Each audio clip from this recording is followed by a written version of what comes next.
Moi c'est Guillaume, je suis gay et j'ai été très longtemps sexuellement bloqué. Ce podcast c'est comme un guide, chaque épisode t'aide à sortir du non-dit, entendre tes désirs et donne des conseils pratiques pour ta vie sexuelle ou amoureuse. J'autoproduis ce podcast, c'est mon métier et je dépends des contributions des auditeurs comme toi. Alors va faire un don sur le site du podcast ou regarde ma petite tête sur mon Instagram ou les infos pour rejoindre une rencontre entre auditeurs près de chez toi. Tu tapes bit, c'est bit sans e.ly/comment devenir dans ton navigateur. À la toute fin de cet épisode, je t'en dis plus sur les coulisses du podcast et comment la communauté des auditeurs peut t'aider. Place à ton épisode, bonne écoute. Attention, le podcast va changer de nom. Est-ce que tu préfères Épanoui ou Actif-Passif, le podcast qui libère l'intime gay? Je te fais 5 propositions et tu votes pour ta préférée. Direction le site du podcast, bit.ly/comment devenir. Amir. Oui. Partie 2, on se relance? Ouais. Super. Quelle belle partie 1. Franchement, merci. Moi, je me sens tellement reconnaissant, impressionné par ton courage, inspiré. On peut dire que cet épisode à nouveau va parler de viol et d'inceste, mais aussi de réparation et d'amour.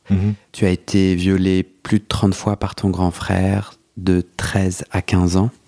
Enfin, tu avais 13 à 15 ans. Longtemps, tu as gardé ça pour toi, secret, avec en plus ce mélange où tu te sens gay. Et ta première expérience, c'est ce viol par un homme, alors tout se mélange dans ta tête.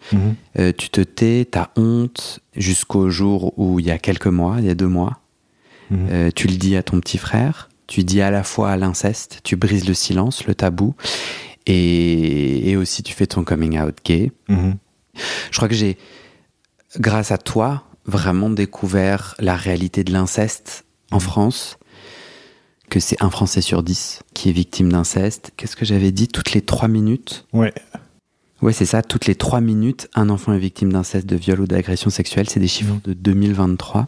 On a terminé l'épisode 1. Donc, tu me disais ne l'avoir dit qu'à ton petit frère.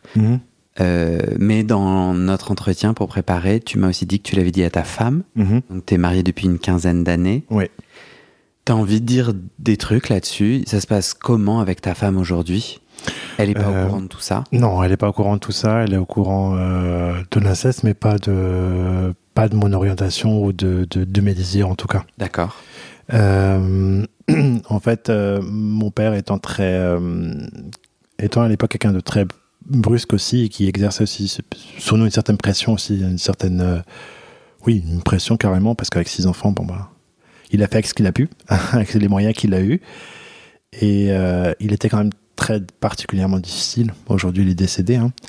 Et du coup, en fait, c'est toujours cette histoire on m'a toujours rabaissé, on m'a toujours comparé à mon aîné d'1 an. Et je me suis dit, qui était mon violeur. Et donc, du coup, je me suis dit, je vais faire ce qu'il faut faire pour être un homme normal. Et donc, du coup, j'ai dit, on m'a dit, maintenant que tu travailles, il faut que tu penses à fonder un foyer, etc., etc. Je dis, oui, d'accord. Voilà.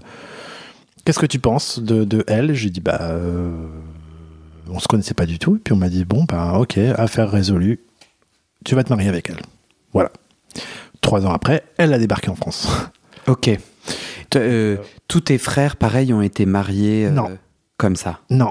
Eux, ils ont tous, c'est toujours eux qui ont dit oui ou non. C'est toujours eux qui ont fait connaissance de la personne, qui ont présenté ensuite à la famille. Après, ils se sont mariés. Mais pour moi, non. Et c'est en lien avec la culture marocaine et musulmane? Non, du tout. C'est juste que peut-être que mon père disait, lui, pour se trouver une copine, alors on va attendre jusqu'à 50 ans. On va faire nous les choses parce que ça ira plus vite. Je pense plutôt. Et il a débarqué au Maroc en disant, mademoiselle, c'est la fiancée de monsieur, alors que je n'étais même pas au courant qu'il l'avait dit. Enfin. T'avais quel âge? Bonne question, j'avais 29 ans. Tu te souviens pas du tout pouvoir... Ouais, c'est ça. Tu te souviens ne pas du tout pouvoir dire non? Ou tu te souviens considérer dire non? Ou tu as dit non? Non, j'ai rien dit du tout. J'ai absolument rien du tout. Et c'était inconcevable de lui dire non, parce que sinon, ça voudrait dire que j'étais vraiment une mauviette et que j'étais vraiment ce qu'il pensait, et du coup, ben, il n'aurait pas été fier de moi. Et donc, je dis oui. En pensant, et à l'époque, quand j'ai dit oui, c'était même en pensant, en me disant peut-être que ça me guérirait de quelque chose. Enfin, je sais pas. Ah, parce qu'à l'époque, tu pensais que tes attirances pour les hommes étaient une maladie? Bah, que c'était pas quelque chose de normal, en tout cas. Un peu quelque chose de, avec tous les discours qu'on entendait, contre nature, etc., etc. Et parce que toi, tu t'évolues en Alsace dans un milieu très homophobe, tu dirais. Enfin, t'entendais beaucoup d'homophobie. Oui, ouais, il y en avait beaucoup, ouais. Dans le cercle privé. Ouais, dans le cercle privé, ça s'affichait pas. Enfin, fallait pas afficher sa différence. Alors ça se faisait toujours en catimini, en cachette, etc. Ok.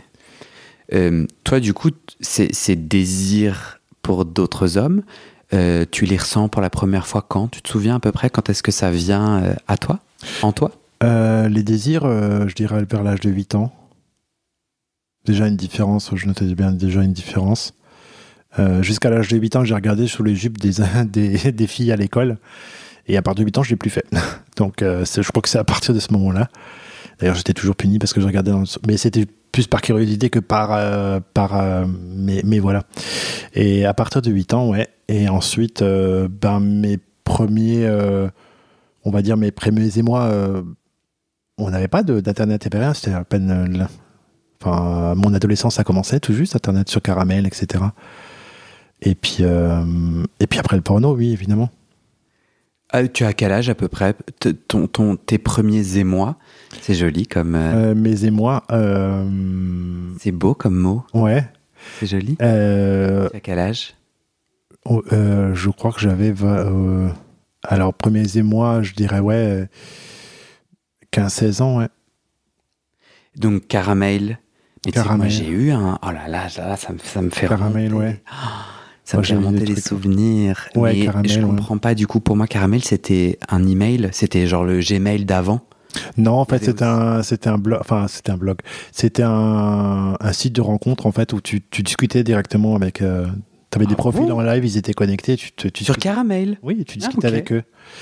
Et il y avait des petites pages JH 68 ou JH 67, par exemple. Jeune homme. Voilà. Et 67, c'est le nom du département. Voilà, 67, c'est des Bas-Rhin et 68, c'est Haut-Rhin. En France. En France. Métropolitaine. Voilà.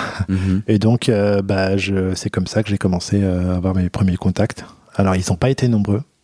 Vraiment pas. Ils se comptent sur les doigts d'une main. Et pourquoi? Parce que, encore une fois, l'envie, elle était là.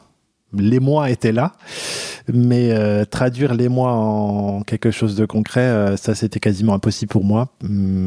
Tu parlais, mais ne passais pas à l'acte. Voilà.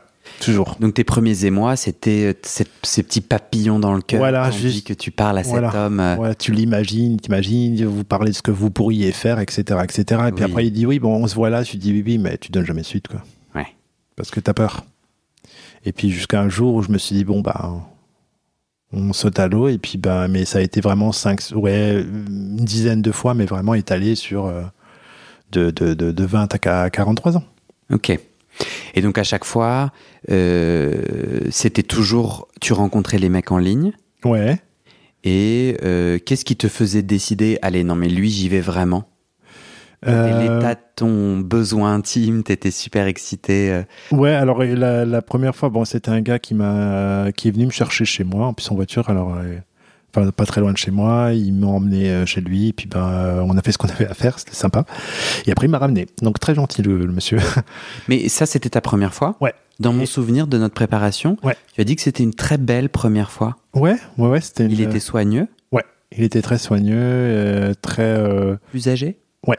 Bon, il avait quel âge, du coup, à ta première? Moi, j'avais 18 ans, et lui, il en avait... il me semble qu'il en avait 28. Il habitait encore chez sa maman, on est allé chez lui. Je me souviens, quand les pantoufles bien se posaient, il fallait bien qu'on les pose. C'était sympa. J'adore ça, moi. Alors, il fallait bien quand mes chaussures... T'as vu, là, à l'entrée de chez moi? Il faut bien qu'elles soient bien alignées, attention. Hein, sinon... Franchement, ma passion. Ah bon, les gens vont se dire vraiment quel horrible personnage. Ah pourquoi pas, hein, il en faut pour tous les goûts.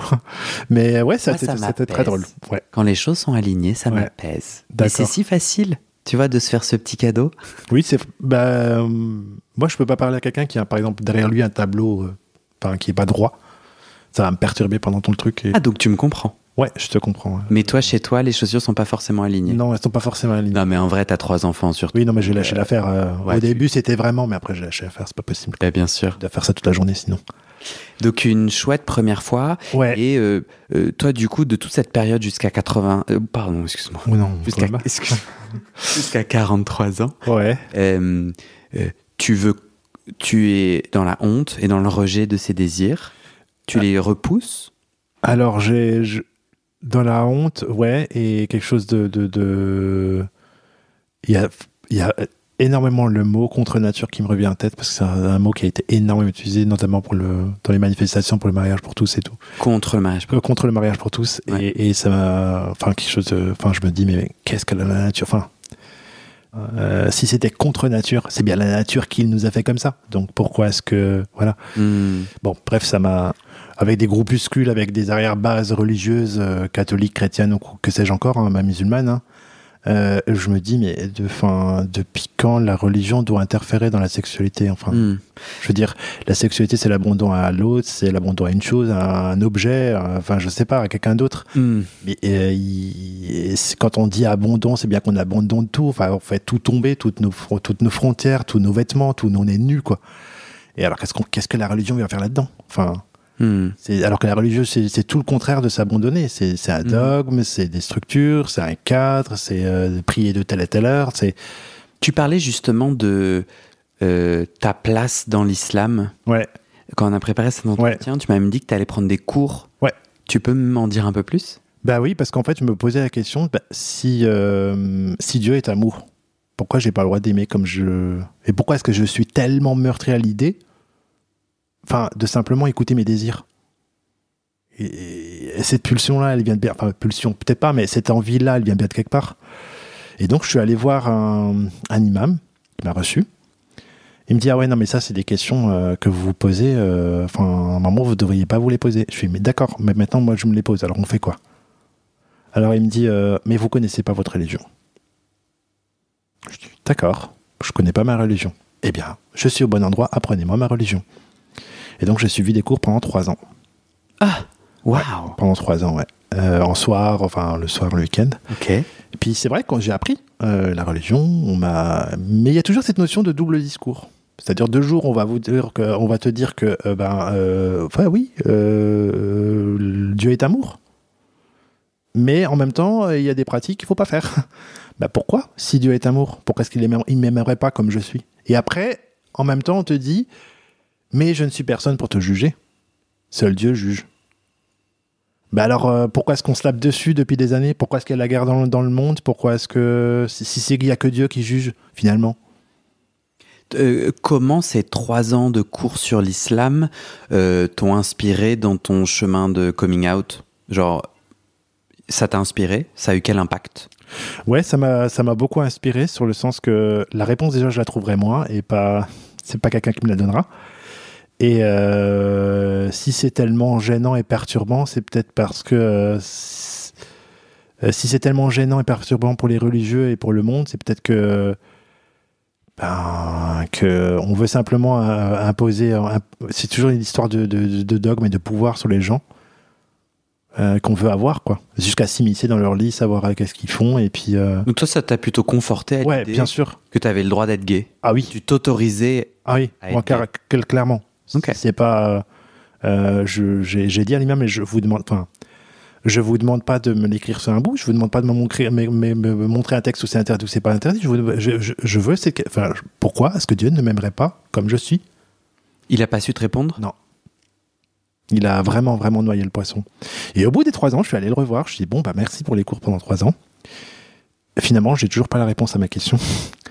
Et donc, je vais choisir, puisque vous me dites que Dieu est amour, il sait que seul Dieu juge, je vais choisir d'en parler directement avec lui quand je le verrai.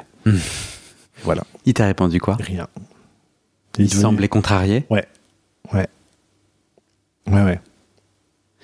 Ce désir envers d'autres hommes, qu'est-ce que tu en fais tandis que tu es marié?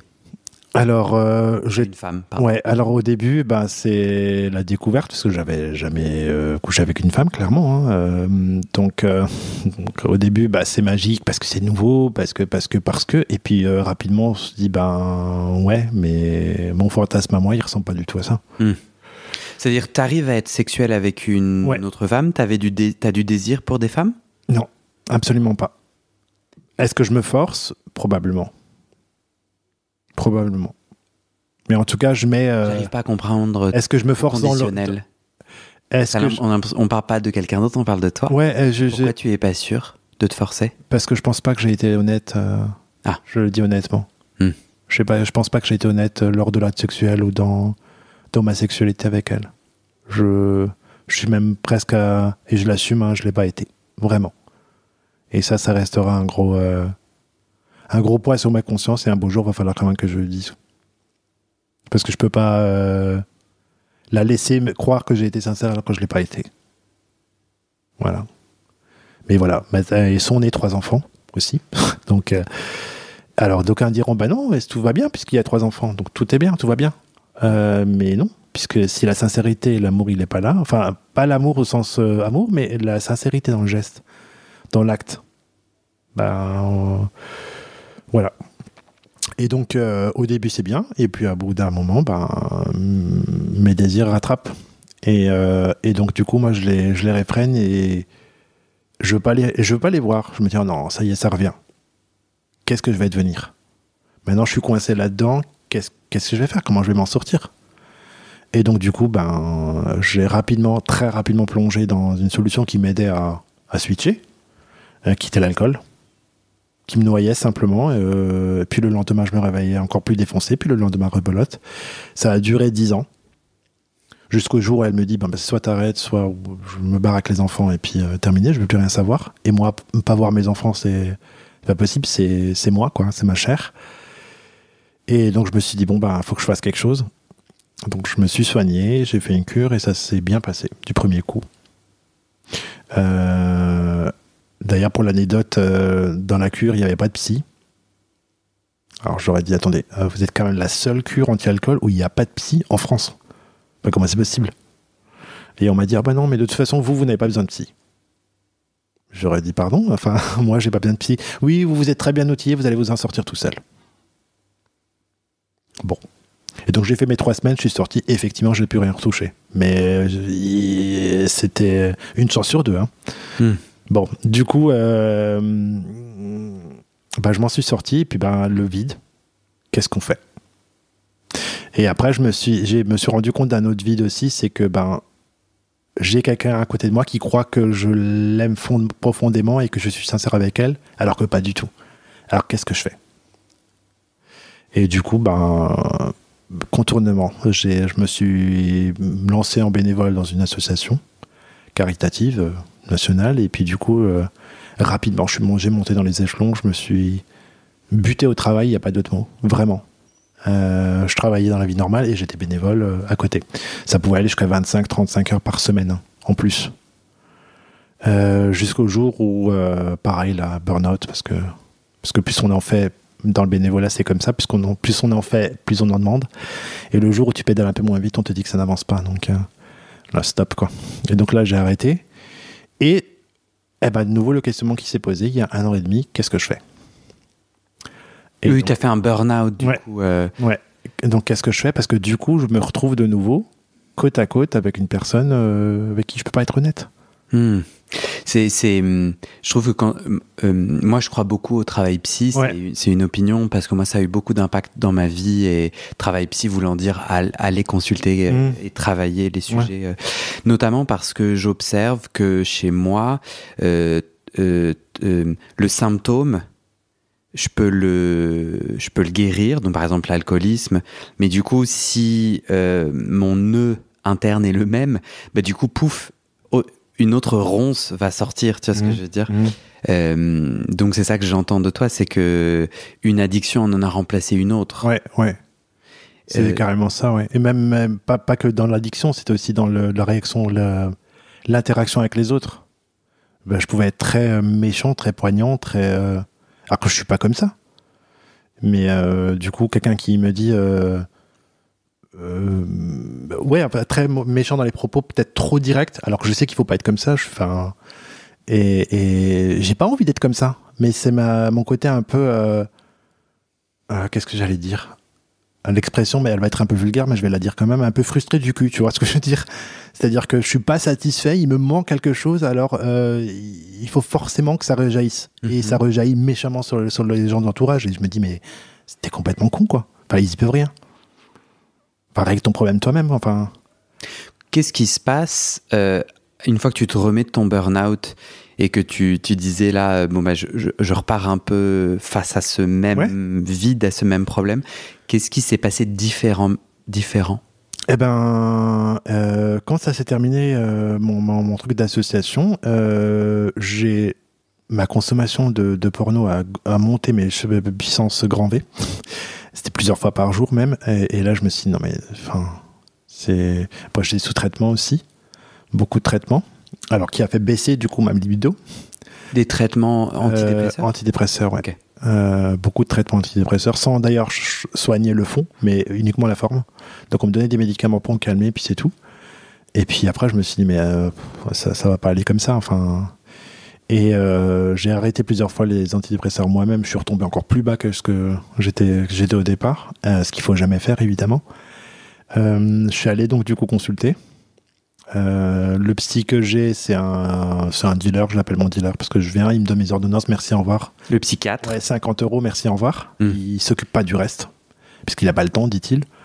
Et donc je suis allé chez une psychothérapeute, et la psychothérapeute, sans lui dire le côté parler de sexe, etc., mais tout le reste, enfin, j'ai fait un portrait amélioré, ce qu'il faut jamais faire aussi, mais je me suis dit, je veux quand même voir si elle voit où peut être le problème, si elle découvre ou pas. Parce que si je viens, je lui livre tout.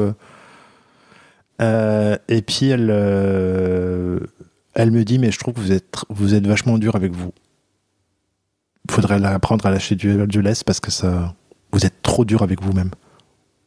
Puis là, elle me dit, bah, vous avez ci, vous avez ça, vous avez ci, vous avez une vie, vous avez une santé, vous avez une maison, vous avez 3 enfants, vous allez bien en fait. Bah, c'est juste vous qui vous fixez des barres trop hautes, quoi. Mais en fait, comment tu peux savoir quelle barre j'ai fixée trop haut si tu sais pas de quel niveau je suis parti? Donc voilà. Donc j'ai écourté aussi le travail psy avec elle. Et puis, eh bien, il y a à peu près... et je me suis mis pour me calmer, me soulager un peu, je me suis mis à lire des podcasts, des témoignages, etc. Et c'est là où je suis tombé sur ton podcast. Et là, ça a été la lumière. La lumière, en fait,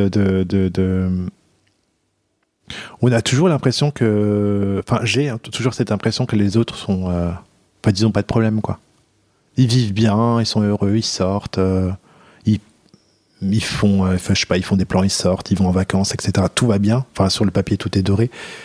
Et on parle jamais assez du coin de la photo qui est écorné ou du coin de la page qui est un petit peu bruni.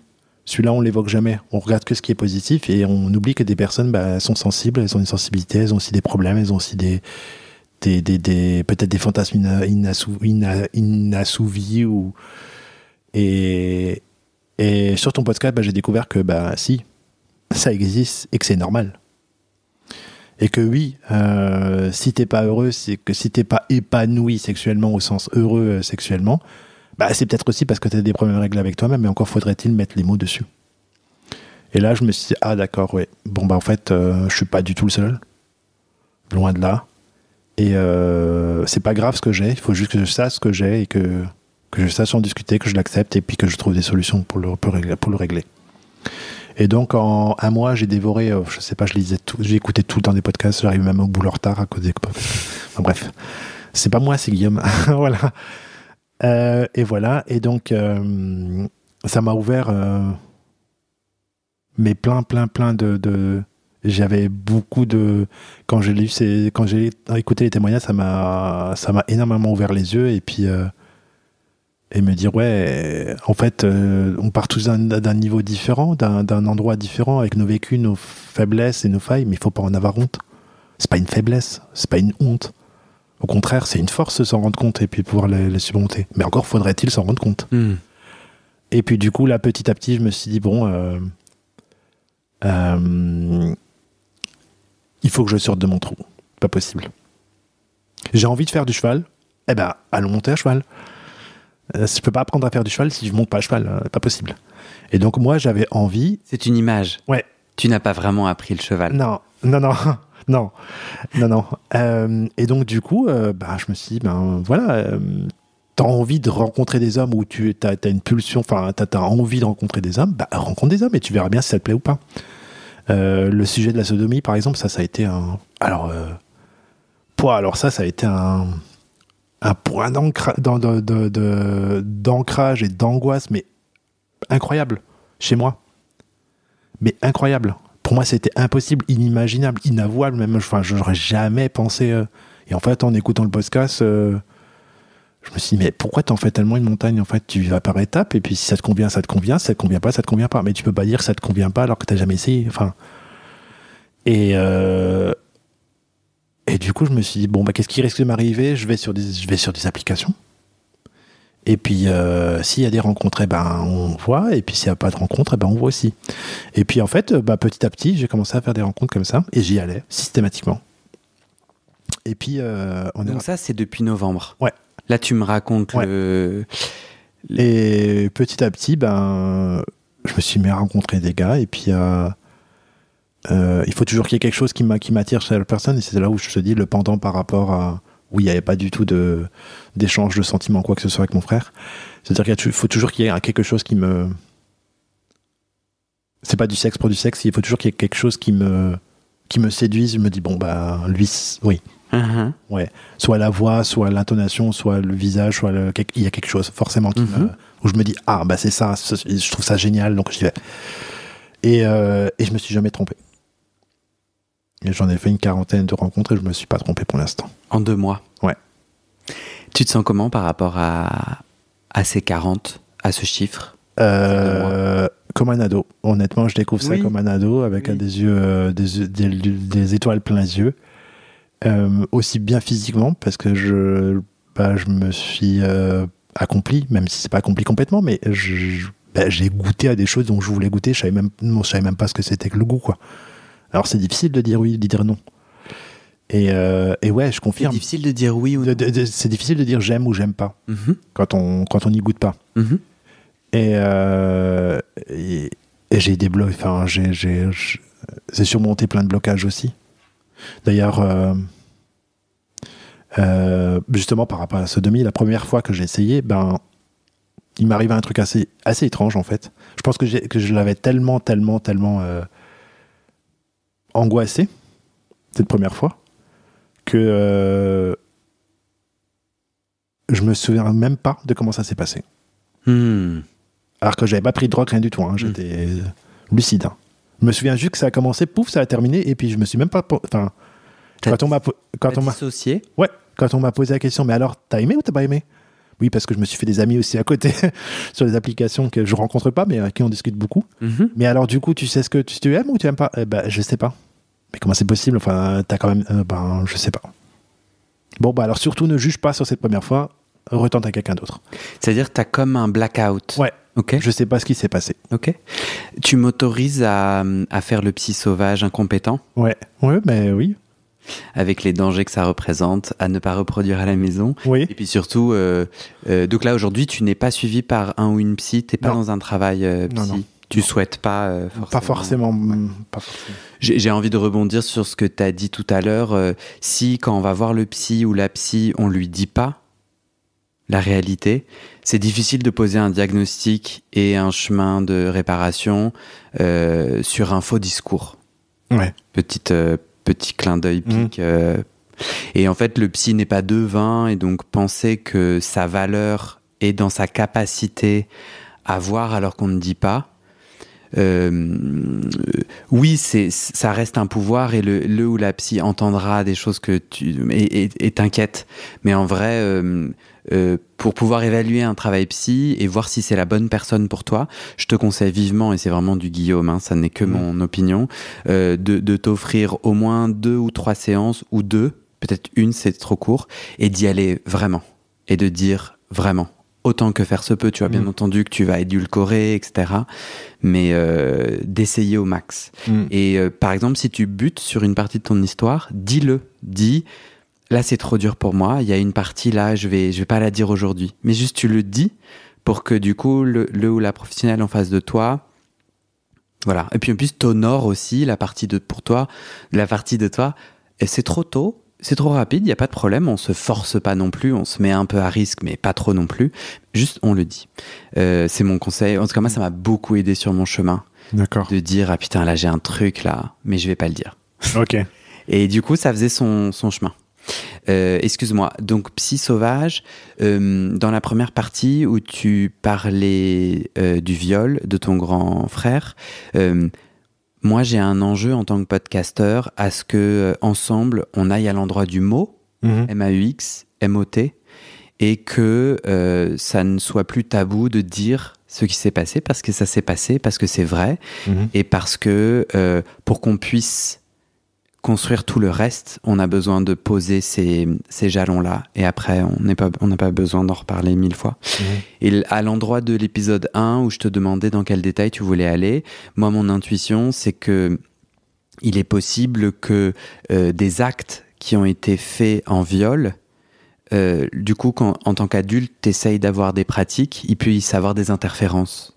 Dans quelle mesure tu rejoins mon intuition que ce blackout, cette dissociation alors que tu es sodomisé, ça, ou c'est toi qui pénétrais? Non, c'est moi qui suis pénétré. Tu étais pénétré. Tu fais un lien? Non. Absolument pas, parce que c'était pas des sodomies, c'était des fellations essentiellement.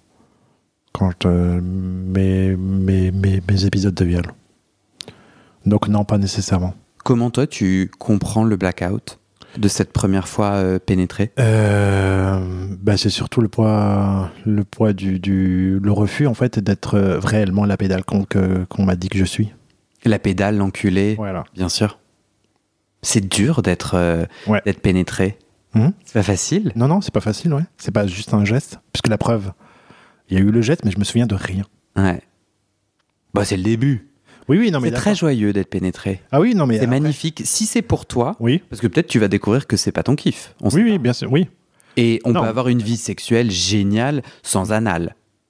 Absolument. C'est pas. T'as l'air de douter. Non, c'est pas un fondamental. Je le dis. Je le dis souvent. Pour moi, ça l'est. Parce que. Ouais, d'accord. Pas pour toi? Non.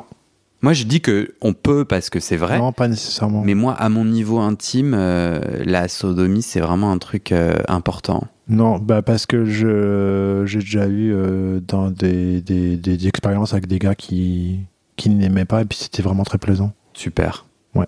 C'est vrai que tout le monde, les contacts que j'ai pu avoir, c'est essentiellement lié à.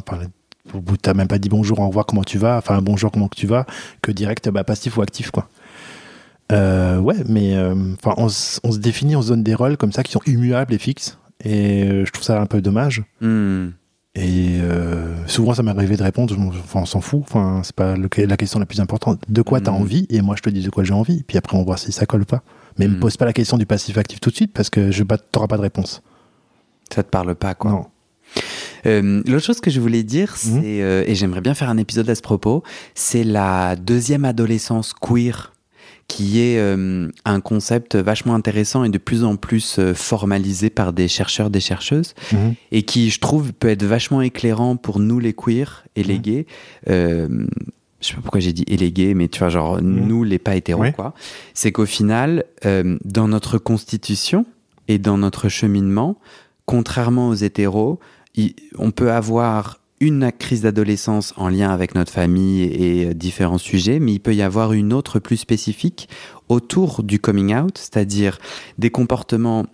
Donc, alors que nous n'avons plus 16 ans, je sais pas quel est l'âge de la crise d'adolescence, mais pour autant, on va se mettre à du coup découvrir comme un adolescent, tu le disais très bien, ou une adolescente, toute cette nouveauté, et du coup avoir l'estomac plus gros que le ventre plus gros que les yeux. C'est ça. Ouais. Et puis se mettre à aller dans toutes les directions, à faire plein de trucs, et ce de façon un petit peu démesurée. Et c'est complètement normal parce qu'on a débloquer un nouveau niveau, tout un univers, et on y rentre pour la première fois, et on peut être un peu dépassé, surexcité, etc. Ouais. Et je trouve ça chouette de le savoir, que c'est ok, qu'en fait c'est une période, tu vois, tu vas pas toute ta vie te mettre à dévorer. Et je pense que parfois on peut se dire il faut que je me calme, on peut normaliser. Alors bien entendu, faut pas qu'on se mette en danger, on continue à se protéger et à avoir une réflexion sur notre santé sexuelle et des choix, mais vas-y. Je trouve ça cool que tu te sois autorisé à ces 40. Ouais, Comme les 40 jours du Christ. À peu près ça. C'est joli comme... Non, ouais, si. Non, peut-être pas. Je m'en Peut-être qu'il y a une symbolique, ouais. Peut-être. Mais du coup, l'envie, elle est toujours là, elle est toujours présente de découvrir des nouveautés. Et t'es en plein dedans, là. Ouais, je suis en plein dedans. Et puis, et je découvre. Et c'est vraiment sans... toutes les barrières que je me suis mis sous le temps à angoisser pour des détails, pour des machins, il faut pas faire ci, je risque ci, il faut pas faire ça. Parce que c'est ça, avant 43 ans, avant le début de cette adolescence queer, tu as dit, j'ai eu une dizaine de rapports que je me suis autorisé en rencontrant en ligne, beaucoup de porno où on échange des messages, mais en fait, il va rien se passer. Et parfois, tu t'autorisais. Quand tu t'autorisais, c'était quoi les blocages que tu rencontrais que tu mentionnes là ? Alors, tu parles de la période avant 43 ans. Avant 43 ans.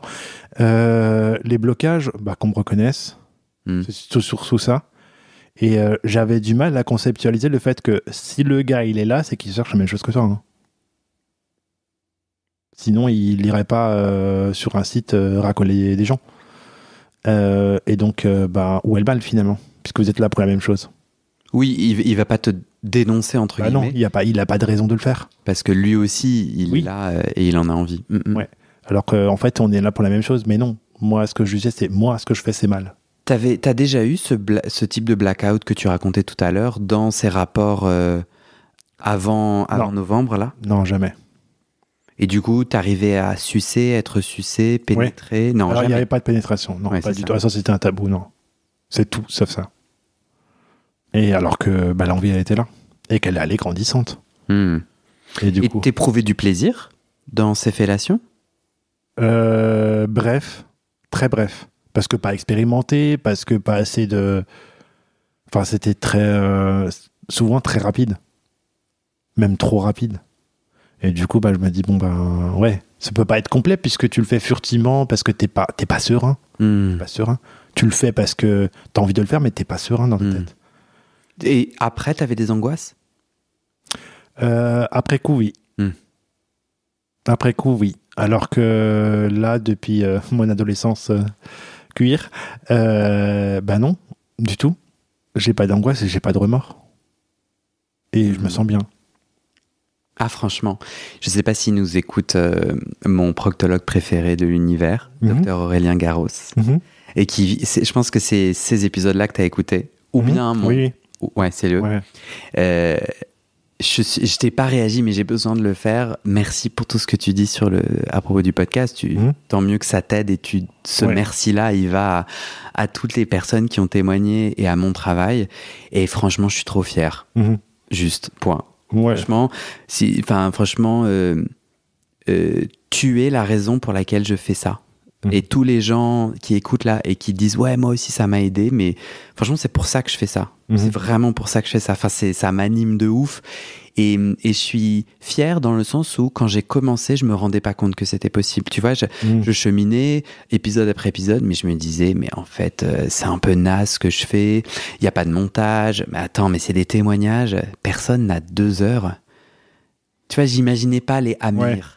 Ouais. Je me disais, mais personne n'a... Enfin, tu sais, moi j'écoutais d'autres podcasts, c'est super bien monté, il y a de la musique, et en 10 minutes, l'affaire est torchée. J'étais là, mais moi je propose un truc...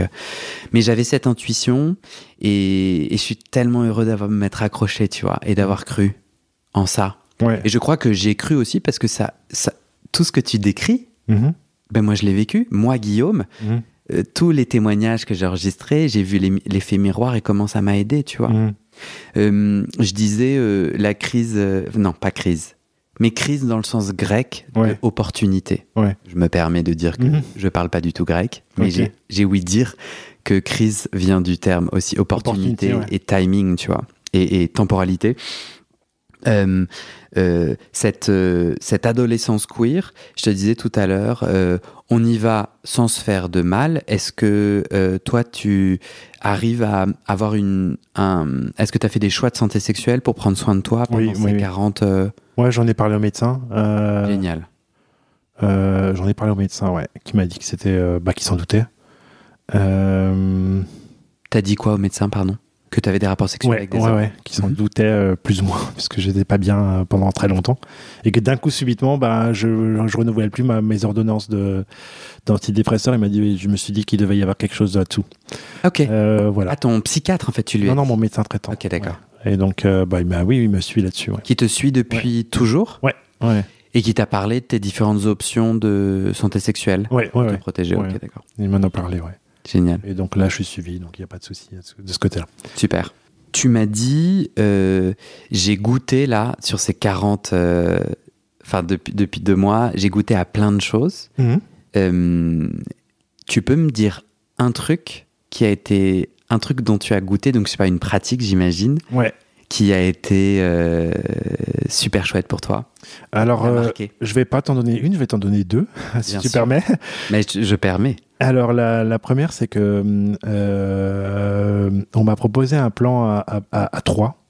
Je dis, comment je vais faire ça? Moi, déjà, enfin bon. Et du coup, je lui dis, ouais, mais attends, mec, moi, c'est pas, en fait, j'ai jamais fait ça. Enfin, il me dit, ah bon, t'as jamais fait ça? Bah non. Bah, il m'a dit, mais viens, ça va être super. Ouais, mais écoute, viens, tu te poses. Ça te plaît pas, tu prends tu pars. C'est pas un souci, on est d'accord, tu peux t'arrêter à tout moment, il n'y a aucun souci. Et ben ça a été le meilleur plan que j'ai jamais vécu. Moi, je suis arrivé, c'était mais vraiment super, il m'a accueilli du café, machin. Attends, ils étaient déjà arrivés? Ouais, ils étaient déjà là. C'était combien? Ils étaient 2. Ok. Ouais. Et donc, ils n'étaient pas déjà en train de faire leur affaire? Non, pas encore. Donc, ils m'ont attendu, on est allé, et puis, ils étaient déjà en train de regarder une vidéo un peu, voilà. Un peu quoi? Un peu porno pour se chauffer. Et c'était vraiment mode bareback, quoi. Enfin, je sais pas comment on dit. Enfin, un peu... Bareback, ouais. Tu sais ce que ça veut dire quoi? Enfin, ils étaient en cuir, quoi. Donc après... Ok, t'es trop chou. Alors, bareback, c'est l'anglais pour dire sans préservatif. Ok. Bare, nu. Ouais. Et cuir, tu veux dire avec un C? Ouais. C'est ça, donc ils étaient en habit de cuir, ou bien ils avaient des harnais? Non, il y en a un qui avait un harnais, en fait. Ok. Donc toi, c'est quelque chose qui t'excite? Non, pas du tout. Alors, du coup, je leur ai dit, ouais, mais les gars, c'est pas trop... Écoute, mets-toi à l'aise, et on va se mettre à l'aise, et puis on va se... Voilà. Et donc, c'est ce qu'on a fait. Ils étaient beaux, sur les photos qu'ils t'ont envoyées, ils t'attiraient? Non, il y a le gars qui recevait, ouais, mais l'autre, non. Alors, il m'a dit, j'ai un ami qui est là. Bon, je me suis dit, oula, qu'est-ce que ça va être comme T'avais truc? pas de photo de l'ami? Rien. Je me suis dit, allez, je me lance. Ah non, waouh. Allez. Moi, c'est non. Hein. Ah ouais, mais du coup, il m'avait dit, si ça te convient pas, oui, donc, très bien, très bien. Alors, moi, je suis arrivé et ils y étaient, mais c'était le meilleur plan que j'ai jamais fait, quoi. Enfin, Pourquoi? Mais parce qu'ils étaient hyper bienveillants. Ça va, tu veux faire quoi? Non, c'est bon, ok, ouais. On continue? Oui, vas-y. Enfin bref, c'était vraiment, on parlait en permanence. Et ils étaient hyper bienveillants. Génial. C'est cool, je suis content pour toi. C'est ma première A3, ouais. J'ai jamais fait avant. Comment on est passé de on prend un café à on se prend la bite? D'abord, quand je suis arrivé, tu veux boire quelque chose? Non, c'est bon. Si on va quand même t'acquérir un café, donc on a bu un café. Bon, on y va? Ok, d'accord. Bon, je lui dis, il faut vite que je passe aux toilettes, parce que je me rassure un petit peu, tu vois. En termes de propreté? Ouais, non, pas du tout, mais ça avait juste que j'ai un coup d'angoisse là qui est monté. Je me suis dit, oh là, qu'est-ce que je suis en train de faire? Ok. Donc t'es allé te calmer aux toilettes? Voilà. Et il m'a dit, ouais, non, nous on est. Tu nous rejoins, hein. Et ils y sont allés, et puis je les ai rejoints. Ils n'avaient rien commencé du tout. Ils sont en train de regarder sagement leurs vidéos en attendant que j'arrive. Qu'est-ce qui s'est passé dans les toilettes pour toi? À un moment, je me suis dit, ouais, mais c'est peut-être un peu. Ok, l'envie de tout goûter à tout, c'est bien, mais enfin là, tu vas peut-être un peu loin. Après, d'un autre côté, je me suis dit, ouais, mais enfin, ils ont l'air gentils. Enfin, qu'est-ce que tu veux qu'ils m'arrivent? Ils vont pas m'égorger sous le lit, quoi. Je me dis, bon, écoute, j'y vais, on verra bien. Et surtout, enlève les barrières qui commencent à monter, ça sert à rien. Ça convient pas, je m'en vais. Et donc j'y suis allé et puis c'était vraiment génial. Qu'est-ce qui était génial? Le fait qu'ils étaient très bienveillants, d'une part, et puis le fait de... toute cette nudité-là, comme ça, d'un coup, c'était jouissif, vraiment. Et ça a créé une ambiance totalement relaxante, là où je pensais que ça serait plus stressant. Et du coup, je me suis dit, j'ai mal jugé. En fait, faut essayer, et puis ça te convient, tant mieux, ça te convient pas, tant pis. Ouais. Et donc, il y a eu quelle pratique? Il y a l'appellation sodomie. Donc, tu as sodomisé quelqu'un? Ouais. Et tu as été sodomisé? Non, mais la sodomie et sodomie et puis fellation, pour les deux. Et comment tu décides de faire quoi? En fait, c'est tout naturel. Il y en a un qui se lève et il dit eux ils parlaient entre eux beaucoup parce que l'autre est anglais aussi, donc moi je comprends l'anglais, mais écoute, tu me prendrais, ok, d'accord. Et puis après il me fait, tu veux toi, vas-y, allez, je te laisse la place. Et puis c'était drôle. Pour toi? Ouais, c'était marrant. Super. Hyper détendu en fait. Génial. Avec ou sans drogue? Sans drogue. Ça c'était important pour moi. Ouais, tu veux pas de... Ouais. Je leur ai tout de suite dit non, sans moi. Ouais. Ils avaient du poppers, mais ça j'allais pas leur dire. Pour moi c'est pas une drogue, mais pas vraiment une drogue, mais je leur ai dit non, mais ça ok, mais le reste non. J'ai déjà eu deux rapports où ils avaient utilisé du poppers, mais ça a créé l'effet inverse en fait. C'est-à-dire que le gars il a débondé direct. Ah oui? Ouais. Ok. Ah oui, mais c'est parce que j'ai mis trop de poppers. Mais alors pourquoi tu mets du poppers en fait Ouais. Il y a des super épisodes, les as-tu écoutés sur le poppers? Ouais, en fait, t'as tout écouté. Ouais, j'ai tout écouté, ouais. T'as tout écouté. Ah ouais. J'étais en mode vraiment tout le temps dessus. Tu m'as dit qu'il y avait 2 découvertes. Ouais. Je vais te proposer que la deuxième, donc la première c'était ce plan A3. Ouais. Je vais te proposer que la deuxième, ça sera dans la troisième et dernière partie de ton témoignage. Ok, ça marche. On laisse un petit peu de suspense. Ouais, exact, ouais. Merci Amir. Merci. Non, franchement, merci. C'est toi qui m'as aidé, je te remercie. Bon, rendez-vous à la partie 3 dans quelques jours pour les auditeuristes qui nous écoutent. Toi et moi, c'est tout de suite. Ok. Sauf si on fait une petite pause. Ouais, comme tu veux. Tu veux une petite pause? Je voudrais fumer une cigarette si c'est possible, mais non. À la fenêtre? Oui, mais c'est non-fumeur chez toi. T'inquiète.